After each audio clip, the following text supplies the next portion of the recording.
This is RTV6 News at Noon, working for you. Thanks for joining us here for the news at noon. I'm Meredith Barrick, joined by meteorologist Todd Clausen. And Todd, we've had a bit of a warmer day, considering the past few days have been sitting in the teens and the 20s. But that warm weather is bringing along some rainfall here in the next few hours. That's good news, right? Unless you're a snow lover, right? There's some people that want snow, but yeah, the temperatures are on the increase. And that's just in time for quite a bit of rainfall that's going to be heading our way over the course of the next 24 to 36 hours. Right now on Storm Team 6 radar, we're actually picking up a few snowflakes up to the north here in the Kokomo, Peru, Logansport area.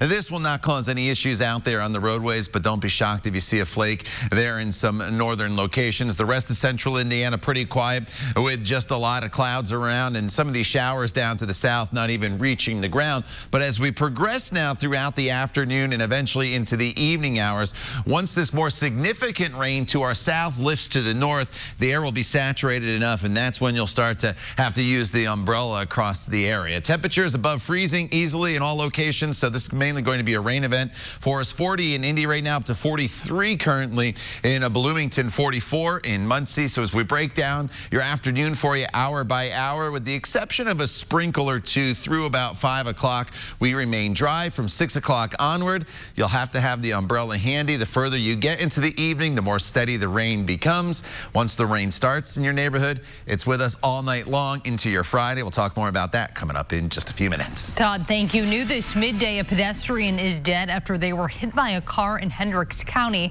This happened around 6:30 this morning on East County Road 100, just west of Avon Avenue. That is just outside of the Avon city limits. The sheriff's office tells us a man in his 20s died at the scene. His identity has not been released. Right now, investigators are still talking to witnesses to determine exactly what happened. A man is accused of shooting and killing his girlfriend while she was lying in bed. The new information is from charging documents against 27-year-old Demarion Moore. IMPD announced his arrest Monday in connection to 2 homicides at separate apartment complexes on the west side. Court documents say Moore killed his girlfriend Shawnee Scott, then Krishan Snelling on January 8th. Scott's body was found the next day. At the State House, Democrats know it's a long shot, but they are pushing again to have Indiana's laws on marijuana to more closely match those of other states in the Midwest. Democratic senators have again introduced 2 marijuana bills. One of them from Senator Karen Talion would end punishment for possession of small amounts of the drug. A majority of Hoosiers in previous public surveys support the idea, and Senator Talion says Indiana should not be playing catch up to other states. Our neighbor, Ohio, did that, now get this, did that in 1975. That was 45 years ago.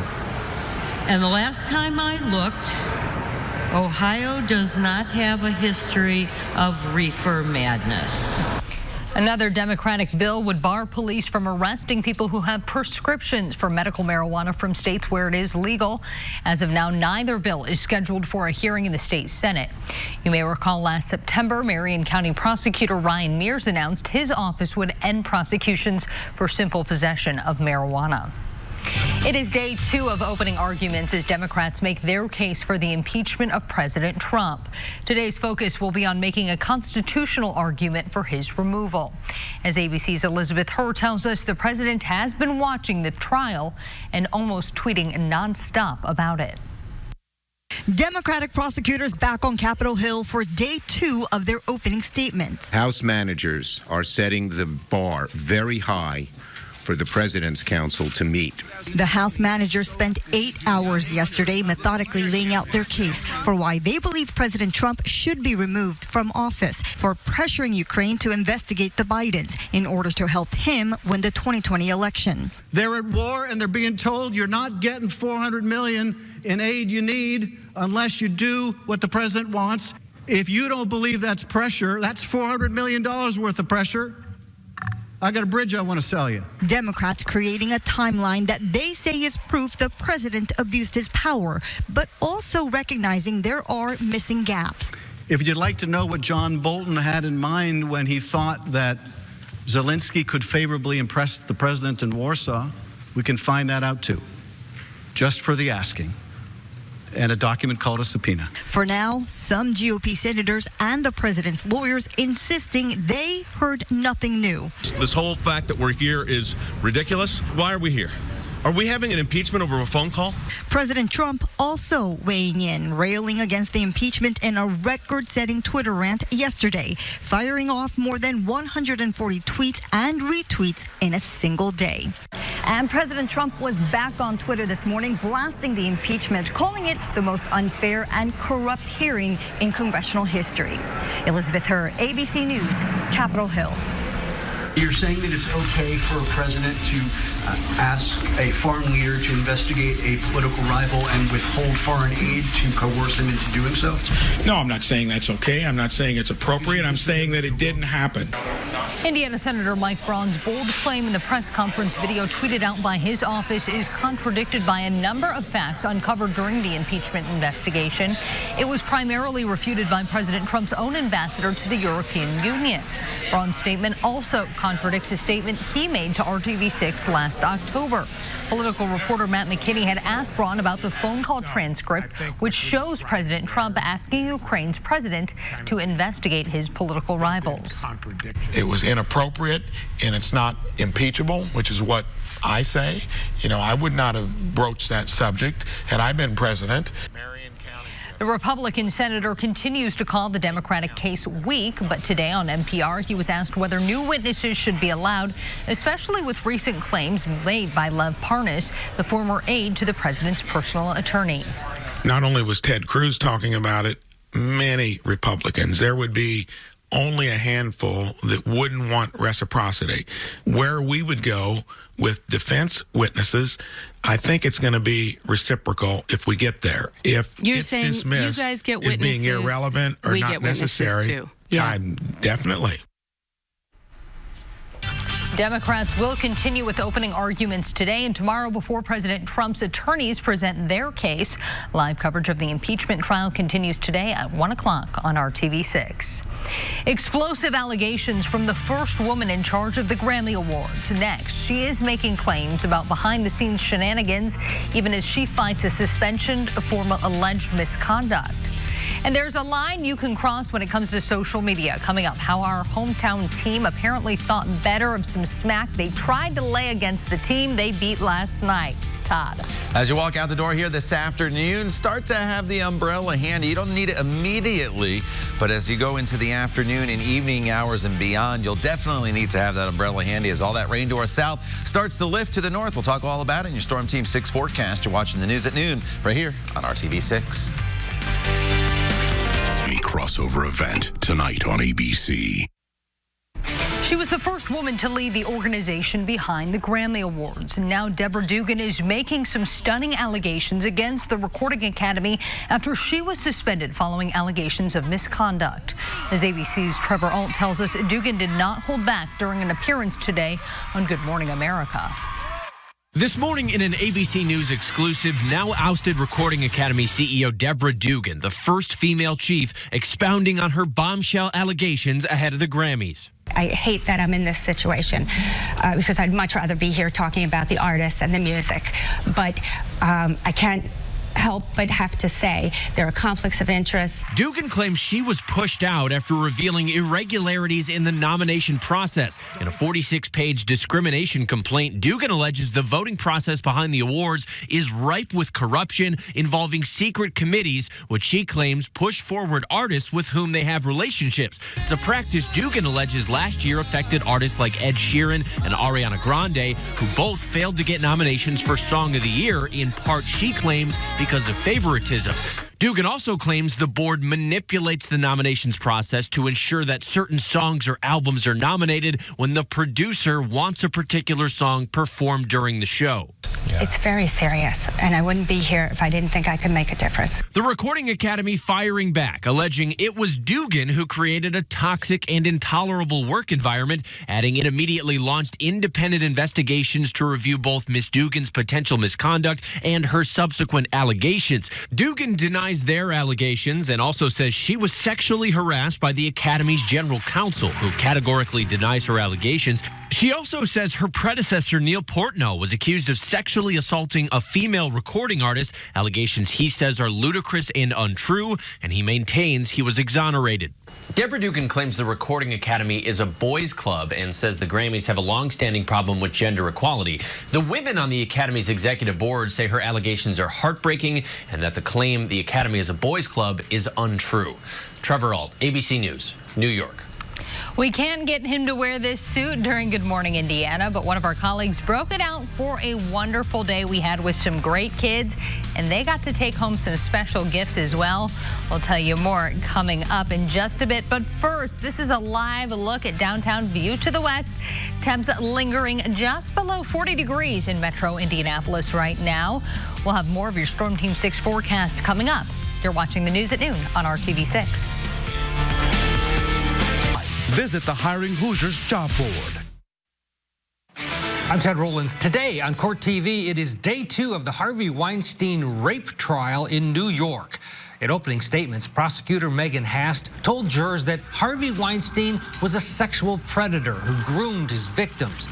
She detailed the stories of 6 women, including Sopranos actress Annabella Sciorra, who Gast said was brutally raped by Weinstein in her Manhattan apartment in the 1990s. Defense attorney Damon Sharonis told a much different story to jurors, saying Harvey Weinstein was neither a predator or a master manipulator, saying each of the sexual encounters were consensual. The case against Weinstein is centered around 2 main accusers, but 6 women will be allowed to tell their stories of alleged sexual assault to jurors.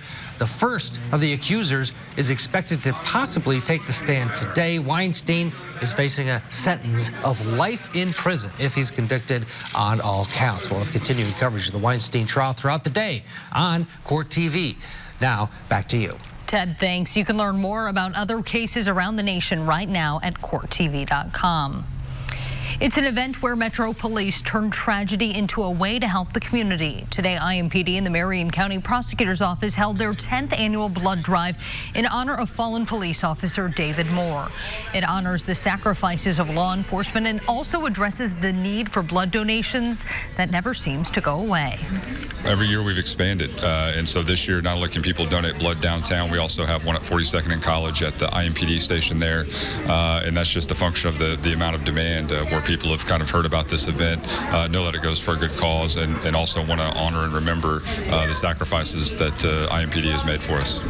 Since Officer Moore died in the line of duty in January 2011, the blood drive has grown to other fallen officers. They include IMPD officers Rod Bradway and Perry Wren and Southport Police Officer Aaron Allen. The blood drive continues until 4 o'clock this afternoon. So I wore this jacket, right? This is a crazy suit, but I wore this special jacket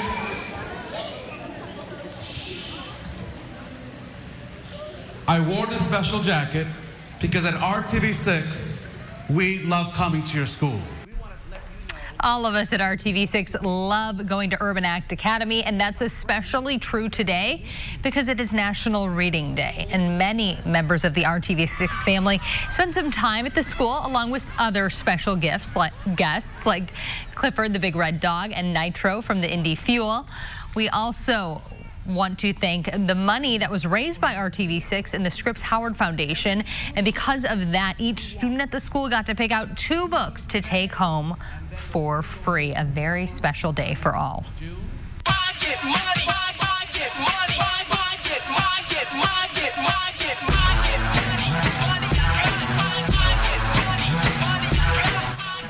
The Pacers got a big win in Phoenix last night, but their social media team thought better of some smack talk after that win.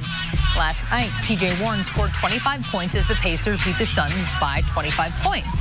You may recall the Pacers picked up Warren in a trade from Phoenix for cash considerations. The Pacers Twitter account sent this out, a comparison of the statistics last night between Warren and cash considerations.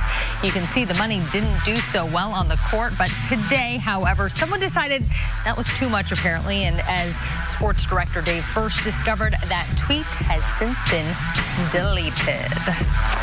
All right. Well, we're not going to put any money on our forecast here for the next 24 hours or so, Todd, because it's going to be a wet one. Yeah, you know, it's going to definitely be wet from now really until late Friday night. That's when we'll finally get a break. The rain showers and some snow showers still out there now this afternoon on Storm Team 6 radar. But they've been having a hard time getting going here throughout the day today because our air has been so dry. But up towards Kokomo, a few sprinkles. Get a little further to the north. Up in the Peru area, there's a few flurries, and that is just about it. As far as what's happening right now down to our south, you notice some more showers starting to make their way into the Sullivan over towards the Bloomington area. And most of the rain today will advance from south to north across the area. And there's a lot of moisture that is down to our south. This has been a very slow moving system. If you remember back yesterday when you were watching the news at noon, we were talking about this storm system in Kansas City. So it's really only moved a couple hundred miles off towards the east. And that's why we're going to be dealing with the rain once it starts for quite a while across the area. So let me time it out for you using TrueCast. There'll be a few sprinkles from now until about 5:30, 6 o'clock. So your evening commute home's definitely not going to be a wet one. There could be a few sprinkles, but that'll be just about it. Once we get to 8 o'clock, the steady rain's moving into southern Indiana, advances to the north, and by 10 o'clock, light rain is falling across most of the area. And throughout the entire duration of this event, most of the rain is going to be very, very light. Now, it may be steady at times, but it's not going to be those heavy downpours that could result in a lot of flooding. So at least that's good news. By the time you wake up Friday morning, we're dealing with rain as well. Temperatures remain above freezing overnight, so don't worry about any slick spots come tomorrow morning, but you'll definitely need to have the umbrella as you walk out the door. And then once we get into the afternoon hours on Friday, we'll start to see the rain advance to the north. And Friday evening, we may get a break from the precipitation to allow you to get out and about, but it's still going to have that damp feeling across the area. So from this evening until Saturday morning, we're looking at generally about half an inch on average of rain, a little bit more in spots, a little bit less. That's enough, obviously, to soak the ground, but we're not looking at any potential flooding across the area. 40 degrees right now. That's the good news. Temperatures are above freezing. That's where they'll stay. Everybody's in the 30s and 40s. Everybody should end up in the 40s later on this afternoon. Then throughout the day tomorrow, temperatures remain above freezing until late in the evening. Once we get to Saturday morning, on the backside of this system, there will be a few snow showers. They'll be pretty scattered in nature, but if you do see some of those snow showers, there'll be the potential for maybe a coating of snow in spots, but it's nothing that's going to hamper any travel Saturday. And then once we get to next week, it's fairly quiet, at least until Wednesday into Thursday. But again, this evening and tomorrow, have the umbrella handy. You'll need it as this rain moves through. All right, Todd, thanks. We've got a little bit more coming up after this commercial break. Stick with us. Forgettable jeweler. Don't look now, but baseball season will be here before you know it. If you've ever found yourself on I-75 in Kentucky, just south of Cincinnati, you've probably seen the unique water tower in the city of Florence. There's a phrase on the water tower that welcomes you to the city and the Bluegrass State. When the minor league baseball team in Florence asked its fans for a new nickname this offseason, the fans responded there was only one obvious choice.